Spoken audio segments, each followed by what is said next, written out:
가수리 형제 자매 여러분 안녕하십니까? 문신, 타투를 하는 사람들이 참 많죠. 저도 예전에 제 주변에 문신한 사람들이 참 많았습니다. 용도 있고 호랑이도 있고 도깨비도 있고 알아볼 수 없는 문신들을 몸에 새기고 다니는 사람들, 그 디자인도 점점 발전이 되는 것 같습니다. 단순히 멋으로 한다고 하는 사람들도 많고 여자들도 굉장히 많이 하는 것 같은데 크리스천이 문신을 해도 될까요? 성경에서 문신은 언제 했을까요? 레위기를 보면 명확하게 말씀하고 계십니다. 죽은 자 때문에 너희의 살에 문신을 하지 말며 무늬를 놓지 말라. 나는 여호와이니라. 아멘. 여기서 문신이라고 하는 것은 당시에 칼로 살을 베어서 흉터를 만드는 것을 말하고, 무늬가 지금 알고 계시는 문신이나 타투 같은 것으로 생각하시면 됩니다. 이런 것을 누구 때문에 했다고 하죠? 죽은 자 때문에 했다고 합니다. 왜 죽은 자 때문에 했을까요? 고대 가나안과 주변 이방 민족들은 가족이나 친척이 죽었을 때 극도의 슬픔을 표현하거나 사후세계의 신을 달래기 위해서 자기 몸을 칼로 베어 상처를 내는 풍습이 있었습니다. 몸에서 흘러나온 피를 죽은 자에게 바치는 일종의 제사로 여겼죠.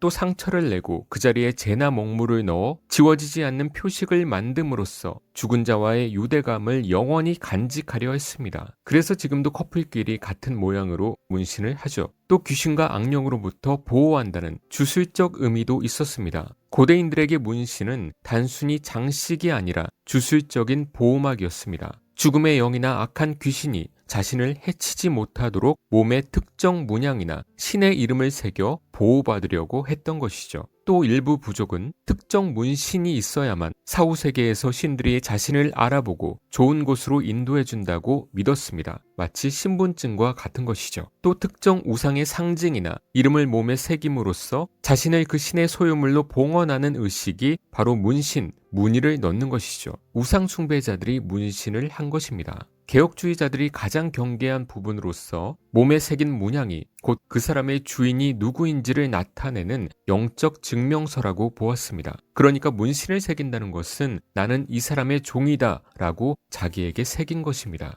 그게 동물이든 귀신들이든 자기를 바친 것이죠. 음행을 피하라. 사람이 범하는 죄마다 몸 밖에 있거니와 음행하는 자는 자기 몸의 죄를 범하느니라. 너희 몸은 너희가 하나님께로부터 받은 바 너희 가운데 계신 성령의 전인 줄을 알지 못하느냐. 너희는 너희 자신의 것이 아니라 값으로 산 것이 되었으니 그런즉 너희 몸으로 하나님께 영광을 돌리라.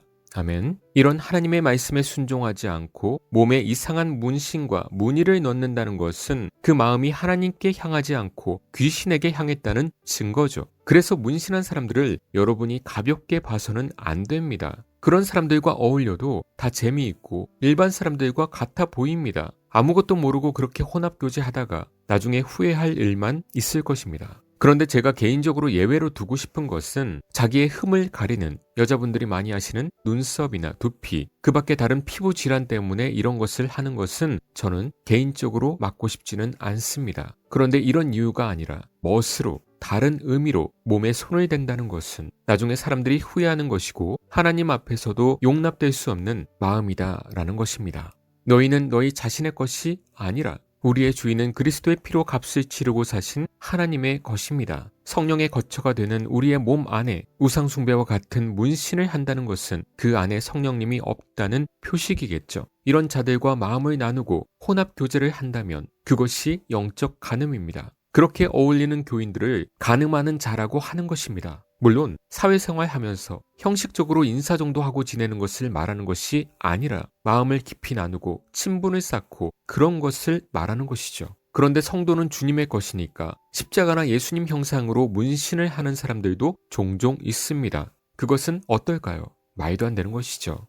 그 안에서 너희도 진리의 말씀, 곧 너희의 구원의 복음을 듣고 그 안에서 또한 믿어 약속의 성령으로 인치심을 받았으니 우리는 그리스도 안에서 믿어 성령으로 인치심을 받았습니다. 인치심은 영원히 지워지지 않는 도장을 의미합니다. 그것이 성령님이에요. 그런데 외적으로 다른 표식이 필요할까요? 필요 없죠. 기독교는 본질의 것을 다루는 것이지 외적인 형식적인 것으로 치우치는 것이 아닙니다. 세상 불신자들은 자신의 정체성이나 소속을 나타내기 위해 몸에 문신을 새기지만 성도들은 하나님께서 찍으신 보이지 않는 성령의 도장을 증표로 받았습니다. 그런 여러분이시라면 거룩과 경건의 열매가 삶 속에서, 인맥 속에서 반드시 나타나야만 합니다. 그 사람이 바로 하나님의 자녀이고 구원받은 자입니다. 세상의 멋에 휩쓸리지 않는 여러분 되시길 주님의 이름으로 축원합니다.